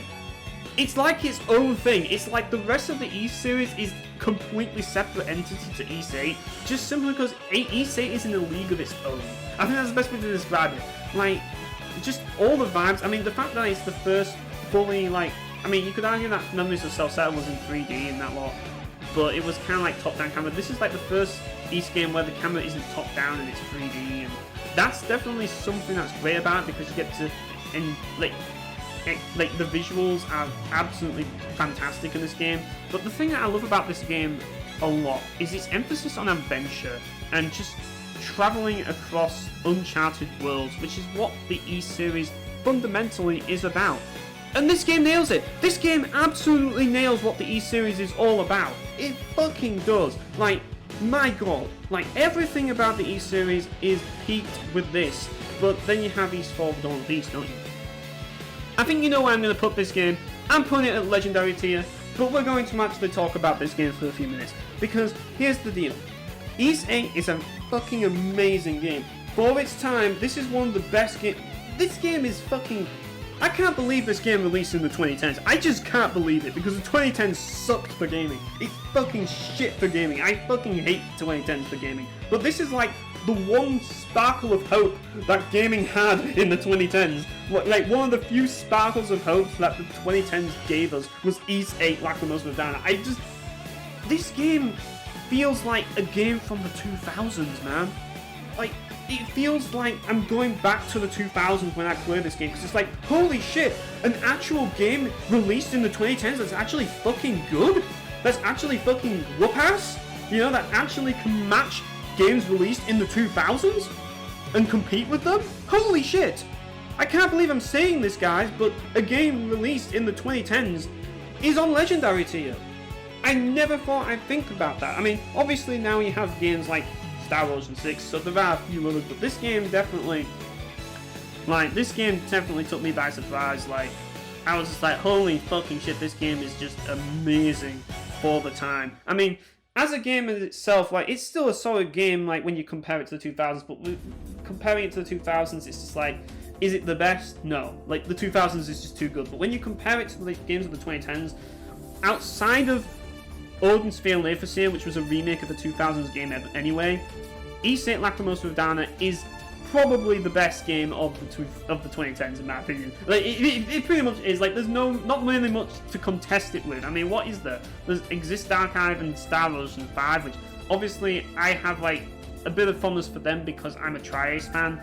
But let's not kid ourselves. I think Ys 8 is a better overall game than both of them, and like, I still love those games to death, don't get me wrong, but I think Ys 8 is still a better overall game than those two. And, like, the only game that it really has to compete with in the 2010s is Odin Sphere Leifasir, which I do think is a little better. Well, quite a bit better than this, personally, but it's unfair because it's a remake of a 2000s game. And it's like, it's still the same game as the 2000s game, it's just like they overhauled the gameplay, which wasn't really badly needed. But Ys 8 is a product of the 2010s, and as a product of the 2010s that isn't a remake of an old game, it's the best, you know?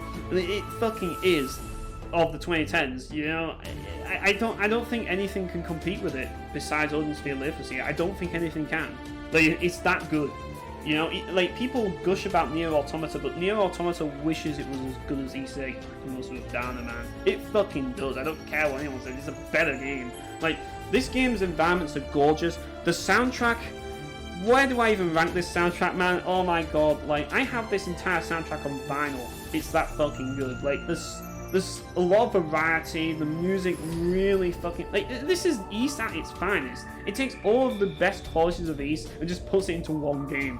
And that's what makes it so hard to rank these two, because even though they're both the best of their kind and like the pinnacle of what Ys is all about, they're the pinnacle of what Ys is all about in two different ways. Like, this is the best classic Ys, this is the best modern Ys. I think that's the best way to describe these two and why they're both at the top. Like, if you want a modern Ys game, play Ys 8. If you want a classic Ys game, play Ys 4: The Dawn of Ys. That's all I'm going to say, because they are the best, like, of that type of game, you know? And, you know, if you want a 90s nostalgia fest, you're not going to get it with this, but you're going to definitely get it with this. But if you want a game with really fun combat and, like, gorgeous visuals and landscapes and atmosphere, this is definitely a great one. And another thing I like about this game is the cast of characters. I think this game has a really strong cast of characters.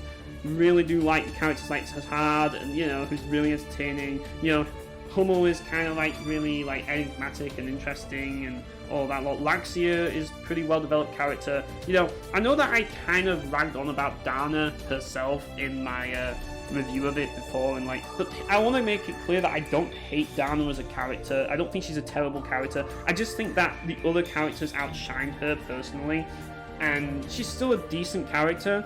Like, I don't want to. I think I was a little bit harsh on her character, but I want to make a point here, because when I was trashing Dana's character, I wasn't trashing her character. I was trashing her connections to the plot, because the biggest flaw of Ys 8 Lacrimosa with Dana is once Dana gets introduced to the game's story, it goes into this weird direction where it starts to get nonsensical, where you kind of have to willingly suspend your disbelief because the plot starts going in a really weird direction that just creates so many inconsistencies and just like, I guess plot holes, well not plot holes, but more inconsistencies that just make no sense and you're just supposed to accept it. That's my issue with Dana. Not so much the character. I don't think her character is the strongest, but I don't think her character is bad. I just want to make that clear, just because I think that when I did my review and my like ranking of the my comparison article, I kind of was a bit harsh on her, but it was mainly because of that. Not necessarily the character herself. I just didn't think that she was as good as the rest of the cast. But I still don't mind Dana as a character overall. I don't think she's that bad. I just think she's not as good as the rest. And I still think that like some of the characters from Ys 7 are better personally, you know. And this is like, but Ys 8 has a fun cast of characters. It's got a fun world. The stories and just, I think the biggest thing about the story, it's epic. It really is epic, but it's just got so many inconsistencies with it, and I think that's the biggest problem with it. And I mentioned this in my review, like there's so much stuff that just doesn't really make sense to me. Like the whole, I'm gonna get into spoiler territories here, guys. So spoilers for Ys 8. I mean, this is the last game I'm gonna cover anyways, but yeah, basically here's the gist of it. Once Dana gets involved, the whole game revolves around this time travel plotline, and yeah, well, so remember this. You see this Dana kind of vision scene, and then you play as Dana and you plant this tree. Now suddenly this tree magically appears out of thin air in like the future, and time has changed. That doesn't make sense. That doesn't make sense at all, because if it made sense, then like, because if that was the case, then people wouldn't acknowledge the tree and think, oh, why is that tree here? Why is that tree just suddenly showing up? Because it will just erase the moment leading up to the tree showing up. It will just erase that moment in the timeline, which is where it gets complicated. It's like, you start changing timelines, that means you're going to erase things. So you get, it's like paradoxes and shit. It's just like, the way it handles the whole time thing, it's just like, I just can't, I just refuse to believe that the characters would react that way and think, oh yeah, when did this tree show up? You know, it's just like, it would just be like, they're frozen in time while Dana's planting this tree or whatever, and it's just like, wouldn't the tree have just been there from the get-go if she like changed history? Wouldn't it be that they would have already, the tree would have already been there anyway? Like, think about it, you know what I mean? It's just like, I don't know, like, it's just weird. I just can't get my head around it. And then you get all this other stuff about like the time travel related nonsense, and I think that's ultimately the biggest problem with the story. Like, its emphasis on time travel because of Dana, like planting all these roots and changing everything. It's just, yeah, I'm not a fan. I'm not a fan of that, because it just makes things a little bit needlessly convoluted and just kind of like, I mean, I know that I'm a fan of Valkyrie Val 2, which, you know, that should tell you a lot, but this is like, yeah, like, it's like, it's just too much time travel nonsense for me. I think that's the biggest problem with this story. But it's like, you know, if you overlook that, which I just found it personally very hard to overlook, because it's just like, if you basically planted that tree in the past, then that erases all of the past, and now it's just like, the tree was already there, and it's just like, what about all the other things leading up to getting that tree there? You know, because that's the thing, if you change time, if you change the future, anything could happen, you know? It's not just, oh, I planted a tree, you know, and the future is changed. No, anything could happen, because when you mess with the past to change the future, you know, we all know that anything could happen. Like, the smallest change in time could lead to a colossal change, you know what I mean? And it's just, that's kind of where it throws me off the story, because it's just like, it doesn't really address that, you know what I mean? It's just like, yeah, like, maybe that one slight alteration in Dana's mission could cause a calamity in the universe or something. I don't know. Maybe I'm just overthinking it, but that's kind of my main negative with the story of Ys 8. It's just a bit too time travel focused for me, you know? But overall, like, I don't have an issue with East 8 like most with Dana. Like, I think it's a solid game. I love the soundtrack, lots of variety in the music, lots of variety. You know, I mean, it's not on the same level as this soundtrack in my opinion, or this soundtrack in my opinion, but it's definitely up there as one of my favourites in the series, and it's definitely a fantastic soundtrack nonetheless. Definitely one of my favourite soundtracks of the 2010s for sure. I really adore it, and there's some really fantastic songs in there. Like, I'd probably, that's the thing, how would I, ranking these soundtracks in particular, I'm looking at these these 4 games here, this, and this, ranking those 4 game soundtracks would be an absolute nightmare and would be here all day if I was to rank all 4 of them, because they are that fucking good. It's just so hard to rank them, they're all fucking amazing. Part of me just wants to say they're all 4 of them are on par with each other, but would I be really true to myself if I said that, because it has some phenomenal tracks. But so do these games, it's like, oh, where do I rank them? Oh my god. But overall, as a game, I rank it here. The one other downside is like the equipment system, like gaining equipment just feels very linear, and there aren't any towns besides the home, the home base that you have, which is a little bit of a shame if you want like to explore towns. But I don't think that's a huge issue because of what the game's going for with the whole exploring uncharted territories and stuff, you know. So it's fine.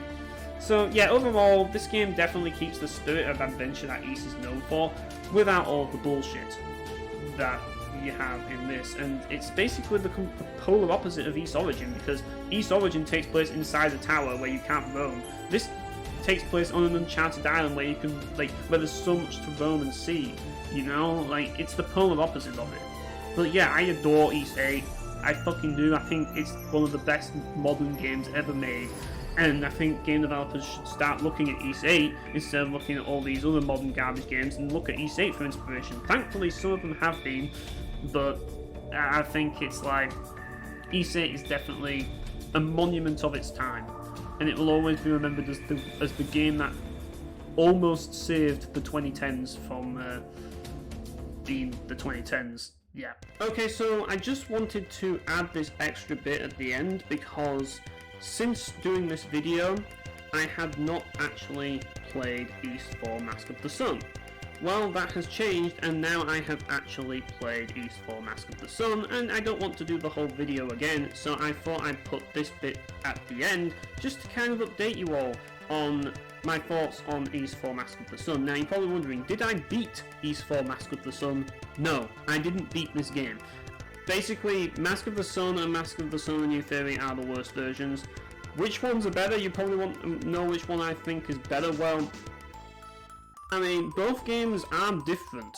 They are different, but either way, it doesn't really matter. Because, here's the thing, Mask of the Sun and Mask of the Sun and New Theory are both more or less just inferior versions of Ys 4. Now, you have, like, if you're choosing between this and like the PS2 game, that's an interesting decision. I'm not going to rank the PS2 game, but if you wanted to know which one's better, well, I would just basically say it all depends on what sort of combat you want. If you want the bump combat, then this is better. If you want an actual combat system where you actually press buttons and hit things like Ys 5, then you're probably going to like Mask of the Sun and New Theory better. That's basically all it comes down to. But if you're comparing those games to this or this, they're not even a contest. There's just no contest between them. Like, you just simply can't compare them. Like, Mask of the Sun and Mask of the Sun and New Theory are like incomparable to those games. Now, don't get me wrong, there are some good things about Mask of the Sun, and I want to point them out. First of all, the music is still pretty solid. I mean, it ain't Ryo Yonemitsu great, you know, it's not Ryo Yonemitsu great, but it's not terrible. I will say that. Like, the music is decent. Like, some of the music in the game, like, isn't even in Dawn of Ys, but is in Celceta, which is kind of interesting. Celceta is kind of an interesting game because it has music from Mask of the Sun and Dawn of Ys, but it doesn't have the full soundtrack of Dawn of Ys. However, I think that it has, from what I've gathered, most of the songs from Mask of the Sun.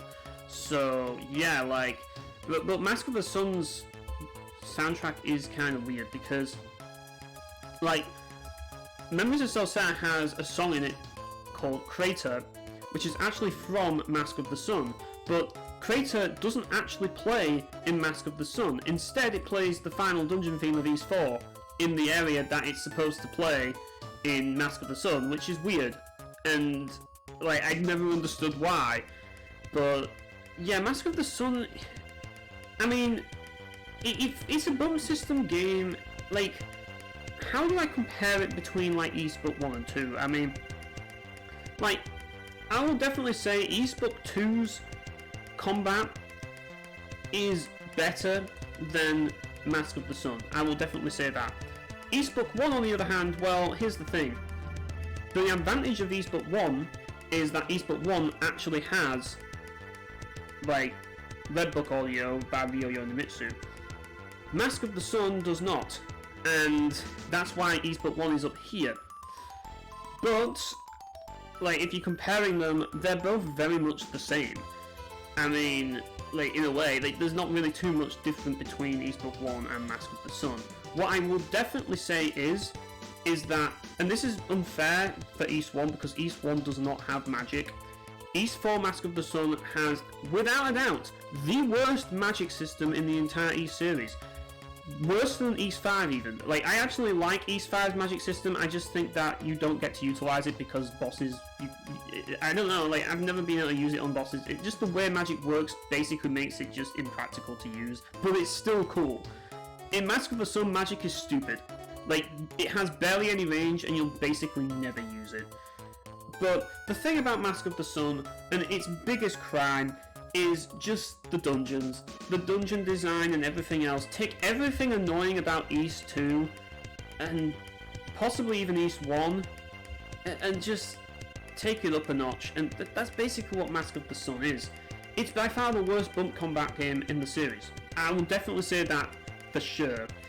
And, like, for some reason, I don't know if this is the case in others, but the way bumping seems to work in this game, maybe it's just me misremembering the other games, but it seems to me that, like, if you, like, at certain points, if you charge directly into an enemy, you will not be able to hit them whatsoever. If you attack them off center, you will, and it's like, but eventually you'll get to a point where you can actually hit them, but only when you are at a higher level. I've noticed that with this game. I don't know why. Maybe it's a case with these games as well, but I don't know if this is something unique to this game or not. What I will say though is that the dungeons in Mask of the Sun are just annoying. They just are. Like, they're all full of maze-like, it's just full of maze-like dungeons, and you'll be going back and forth, backtracking a lot between areas. Like, that's one thing that bothers me about Mask of the Sun. Like, there's just so much backtracking, whereas in Memories of Celceta and Dawn of Ys, you're kind of like going, you're kind of just going forward all the time. Like, yeah, there are a few places you do go back to in Dawn of Ys, but not many.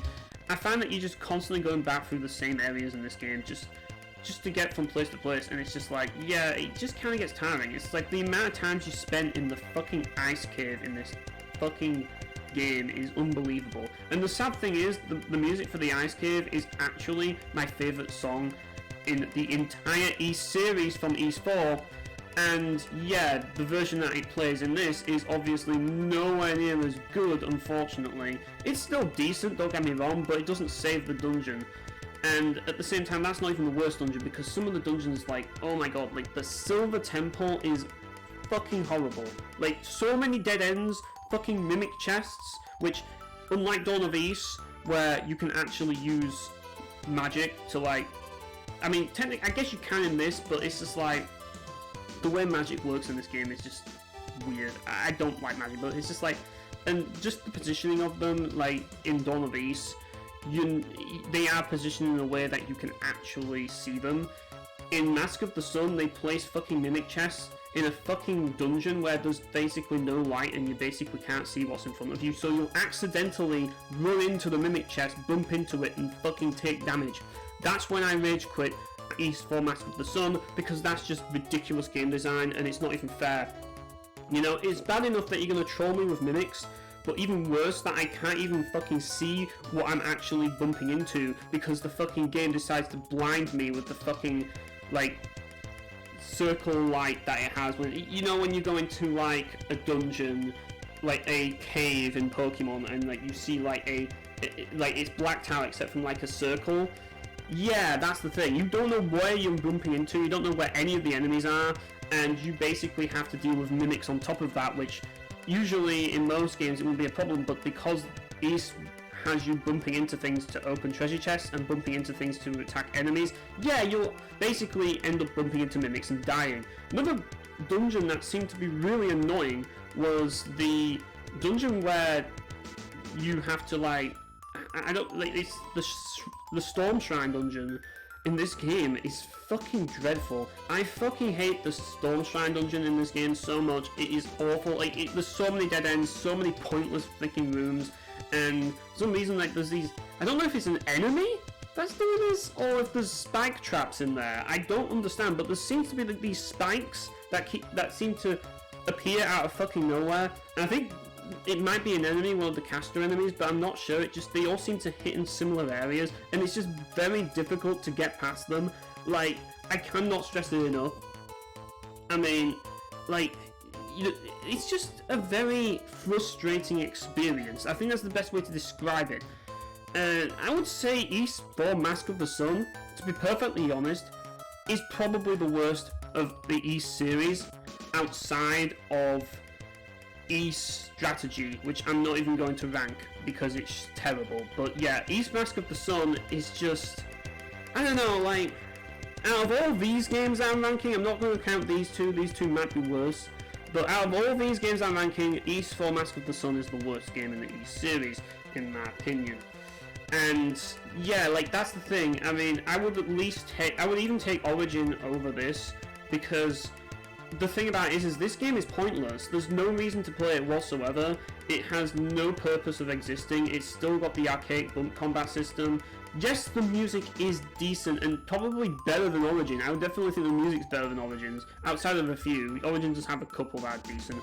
But what I don't like about this game is the dungeons. Like, I think that as boring as Origin's dungeons are, they are at least better designed than this game's dungeons. I mean, you could look at East But 1 and 2, but the thing about it is those games' dungeons, like, as bad as they were more than made up for by other things that were there, like music and everything else, and they just, I don't think that the dungeons were as annoying. The only thing that were annoying about these games were the bosses. Well, let's take that to the next level with East for Mask of the Sun. The bosses in this game are bullshit. Absolute fucking bullshit, and I'll tell you why. The biggest problem with East for Mask of the Sun is that the bosses will essentially fuck you without you even knowing that they're able to fuck you. Figuring out how to actually damage the bosses is the hard part of this fucking game, because they make it so difficult, because there's actually windows of opportunity where you can actually hit them. Now, in Dawn of East, by comparison, pretty much all the bosses, you kind of know when you can hit them, and any opportunity that you have, you can just go and attack them with a bump. Not really the case here, because the bosses will have moments where you just simply cannot damage them, and if you walk into them, you take damage. But there's moments in a fight, and you will never know, unless you do trial and error, where suddenly the boss is vulnerable and you can hit them, and you kind of have to figure that out. That's why East for Mask of the Sun is the worst game in the East series outside of East Strategy and potentially these two. I'm serious, like, this game absolutely fucking sucks. I'm not going to say much on the PS2 game. I mean, that game's a different ball game. I will say, though, one thing for sure. The first boss of the PS2 game, from what I've seen, like, it doesn't really seem as bad as the first boss of this game. Like, the boss, like, it's a very different game, but the bosses in this game are just atrocious. I think the boss, like the boss fight against that fucking centaur man, like that was so fucking frustrating, man. I hated that fight so much, and there's just so many fights in this game that are frustrating. There's just no redeeming qualities on the gameplay side of this game. The only thing that's likable, if anything, is the music, which is still decent. It's still Super Nintendo, but if you want to play a Super Nintendo East game, I would recommend playing East 5 over East 4 Mask of the Sun. It's just better. Like, East 5 is without a doubt the best, like, Super Nintendo East game, in my opinion. But East 4 Mask of the Sun is just, it's just really, really bad. Like, all I will say about Mask of the Sun that's kind of interesting is just how they use some of the music, I guess. I just think that East 4 Mask of the Sun just isn't very good. I think that's the best way to just say it. You know, like, just don't play East 4 Mask of the Sun. Don't waste your time. It's just not worth playing. I mean, sure, if you're curious, play for a bit and you'll probably, like, ditch it. It's just not worth your time. It's just not worth your energy. Just go play Dawn of East or Memories of Celceta. They are just the better version of East 4, whichever one you fancy. If you want to have, like, better story music, pick East 4 or Dawn of East. If you want better gameplay, pick Celceta. Don't pick this. Just don't pick this. This is just the worst one you can pick, and that's why it's the worst East game. I mean, technically speaking, I don't hate it as much as I hate this game, but it is a worse game than Origin, I will definitely say that. And on top of that, Origin also does have Hugo, who is a pretty solid character, and his story is actually kind of cool. I do like his story. So, yeah, it does have that over it. So, yeah, like, I'm not a fan of Mask of the Sun whatsoever. But, yeah. Anyways, guys, thanks for watching. And, oh, I should probably mention these two games, and you're probably wondering why I haven't played them. Well, here's the thing. East 9 decided that it was going to add one-hit kill death traps to the game, and that was instantly a deal breaker. East Nordics decided to keep the death traps, just not make them one-hit kill. And I'm not into those. I don't like it when games add those things into the game, and that's one of the reasons why I never played these two games. And I probably never will play these two games. And that's why I thought I'd just rank all of these games that I've got here, because I'm just like, I just don't care. Now, you're probably also wondering, what about, like, spin-offs? What about, like, East versus the worst game ever made? I'm obviously joking, but, you know, it's not a game that I like. Alternative Saga. If you're wondering about that game, I will tell you right now that that game is actually pretty decent if you are looking for a very simple fighter. But it's not going to be for everybody. It's not a game for everybody. It does pretty much use the East 7 engine, and the combat is based on East 7, and it has characters from East 7.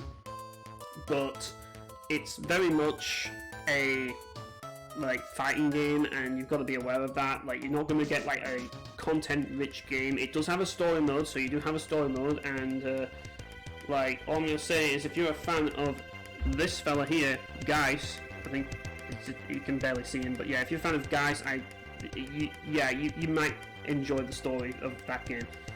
I know I did. But yeah, other than that, like, East Strategy, that's a really weird game, man. It's like Age of Empires almost. It's like, what is this? Why? Why would you turn East into this? Of all the genres, you know, it's bad enough that I have to deal with freaking all this bullshit in Warcraft 3, let alone in a fucking East game, you know? So yeah, that's probably the worst East game, but like, I've never played it, so I can't really rank it. So yeah, that's basically me talking about the East series. So yeah, thank you all for watching, and I'll see you all next time.